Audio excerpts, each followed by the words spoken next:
sports note for Sunday, October 20th, and the NHL season is midway through their opening month here. A lot of teams have only played 4, 5, 6 games, and we've already seen a couple of major milestones by some future Hall of Famers.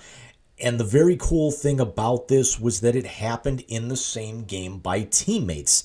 Now, a lot of you have probably seen what happened here, and this is going to pain me a little bit to say this, being a born and raised Clevelander. It is my birthright to hate on the city of Pittsburgh, especially their sports teams, but this was actually pretty cool, although it was at the expense of my second favorite team in the entire league, the Buffalo Sabres. And that was back on Wednesday, where Sidney Crosby and Evgeny Malkin hit legendary marks in their Hall of Fame careers. And now at the back end of their careers, where now we're really just starting to look at how high are they going to be able to go here. So Evgeny Malkin becomes the 48th player in NHL history to hit 500 goals, and Sidney Crosby becomes only the 10th player in NHL history to reach 1,600 points.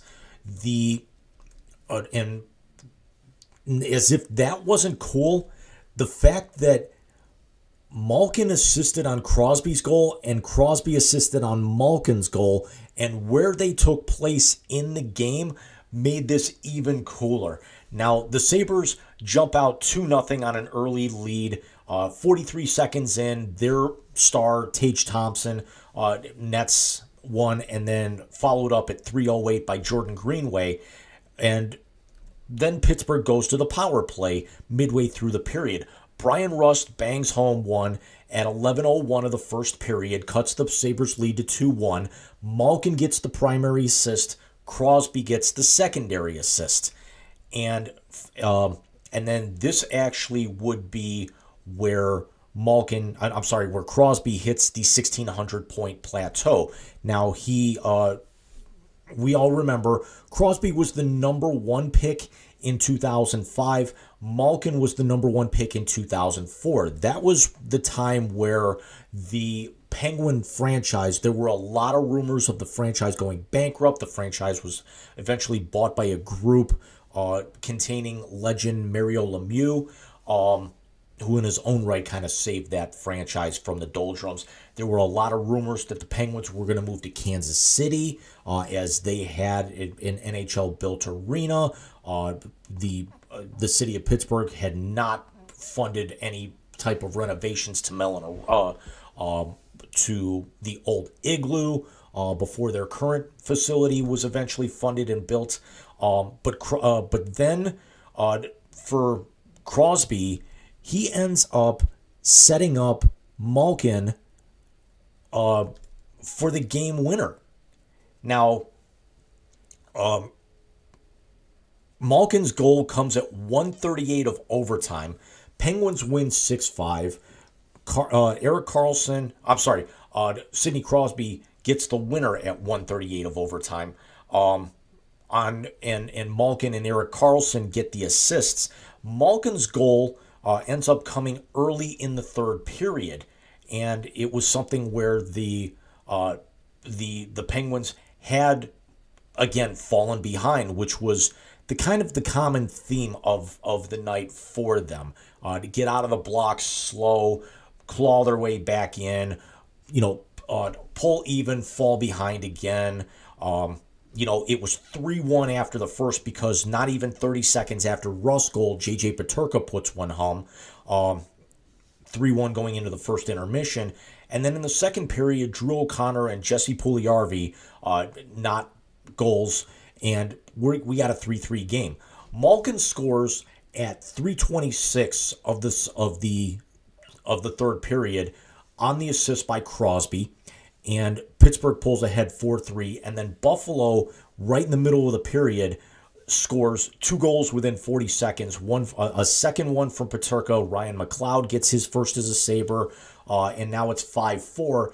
And then Richard Rakell gets one at 19:14 with the net empty, and then Crosby buries one on the power play from Karlsson and Malkin. So not only does Malkin get number 500 in the third period, and I apologize if I had actually said that he had the overtime winner, but he gets number 500 to put Pittsburgh ahead early in the third period, but he also pops 3 assists, and basically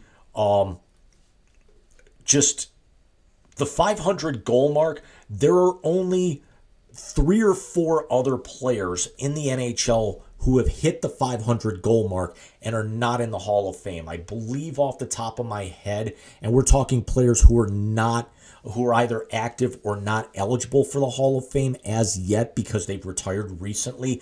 I know Patrick Marleau just retired, and he hasn't reached his 5-year eligibility. We all know that Alex Ovechkin is still active, but I want to say it's Keith Tkachuk, Pat Verbeek, and the third one is eluding me, but I want to say it's 3, maybe 4 that are just over the 500 plateau. Now, Crosby, on the other hand, Crosby's got over 600 goals, and this now actually gives him, this puts him just 97 goals behind Mario's team record of 690. Will he get there? Don't know. It also puts him 41 points behind Joe Sakic for 9th all time, as he popped into the top 10 late last year, and he's only 121 points back of Mario's all-time Pittsburgh record, and Mario's at 1723. So this is something where maybe by the All-Star break next year, barring injury, we're seeing Crosby not only win more cups than Mario did, because he's got 3, as does Malkin, naturally being teammates and all, but he's also got the all-time scoring record. So we talk about Mario being one of the greatest of all time. If he actually ends up breaking Mario's record, we actually would have to say now the greatest player in Penguins history would have to be Sidney Crosby, all due respect to Mario. Say what you want about Crosby, say what you want about his antics on the ice, the way that he whines about calls, the fact that a lot of people call him Cindy Crosby. But you cannot deny the fact that Crosby was a must-see ticket. Him, McDavid, Malkin certainly, wondering if guys like, Connor Bedard or Macklin Celebrini as first overall picks are going to be like that in years to come. We've seen the progression, the maturity, and now he's become one of the best defensemen in the game, of Rasmus Dahlin with Buffalo. Owen Power is still getting there, with Buffalo as well. But the number ones, a lot of the times, naturally, they deserve a lot of the pressure that comes onto them. But Crosby, certainly Malkin, certainly McDavid, they've absolutely lived up to that potential. And the idea that, look at also how well Pittsburgh had drafted during that period to where they can put their little quote-unquote dynasty together. In 2004, Malkin goes number 1. Then in the second round, they end up taking Alex Goligoski, who plays over 1,000 games and just retired last month. They take Tyler Kennedy, who played over 500 games in the NHL.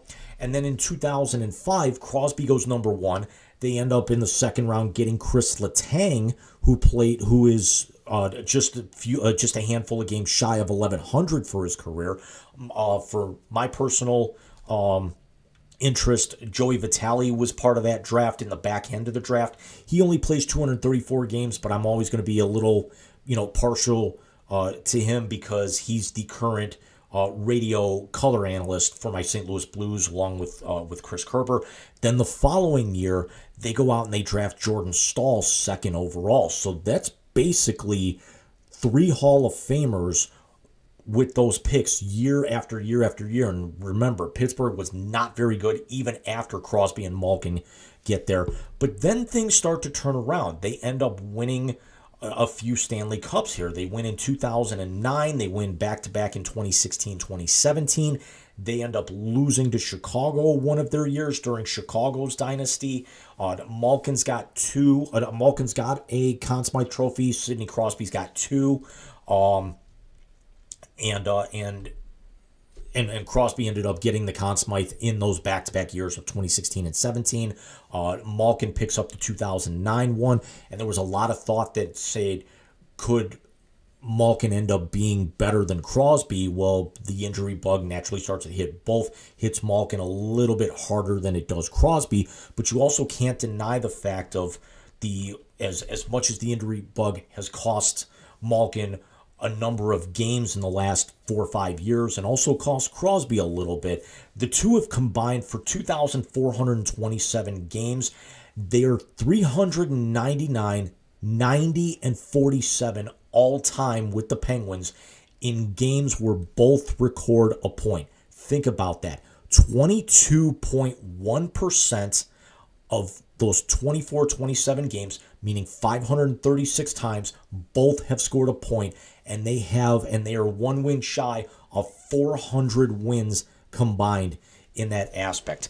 And with Pittsburgh kind of being a little, they're one of the pleasant surprises of this early season, and they would be a lot better if they actually had some goaltending help, because Tristan Jarry has been shaky at best, to where they had to go out and bring in Detroit cast-off Alex Nedeljkovic, for their upcoming road trip, because they're not sure what kind of performance they're going to get out of Jarry. And Malkin right now is tied with Artemi Panarin of the Rangers for the NHL lead in points with 11. He's got 2 goals and he's got, he's got 2 goals and he's got 9 assists. Again, 3 of them on Wednesday night alone, which was a very nice bounce back for the Penguins after their season and home openers. They end up getting shellacked 6-0 by the Rangers. So it certainly makes you think that you'd have to put them. I'm not sure if they would be directly on the mountain in terms of the Mount Rushmore. Their face may not be on the mountain of the greatest pairs in NHL history as teammates, but they're definitely in the conversation. You have to think about Beliveau and Richard. You have to think about Mario and Jaromir. You have to think about Gretzky and Curry, Gretzky and Messier. You have to think about Yzerman and Fedorov. You have to think about Trottier and Bossy. You have to think about Sakic and Forsberg. There was a point where some people were thinking it could have been Taves and Kane, but then the injury bug dramatically hit both of them, and then the scandal came out, and then Chicago, kind of breaks up that dichotomy. And granted, they won 3 over the course of a decade. Pittsburgh's got 3. Both of these guys together, we didn't know if they would actually be able to get back after the 09 Cup. A few disappointments there. The Penguins have not. They've been more contending for wild card spots or getting into the top 3 in their division rather than contending for conference championships and getting to the Stanley Cup. So let me know what you guys think. Where do you think this puts this duo all time? Certainly is going to put them both in the Hall of Fame by eclipsing these numbers.